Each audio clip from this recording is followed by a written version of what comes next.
So guys, panoorin natin paano paubusin yung bola ng kalaban ni JB Sukal. Grabe, ang galing, may sumisigaw-sigaw pa. Yun, oh. Malupit ang nakalaban ng batang KMJS.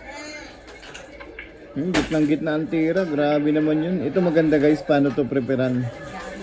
Kung pasunod o paatras. Tingnan natin yung pamamaraan dito ni kalaban ni JB Sukal, si Boy Cebu. Ayun, oh, yun lang, matagal manira guys. Antay-antay lang natin.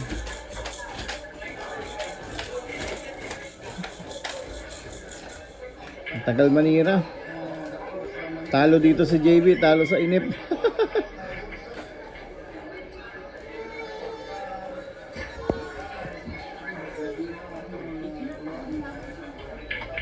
Oh, grabe, pinatras, baliwala, ang galing.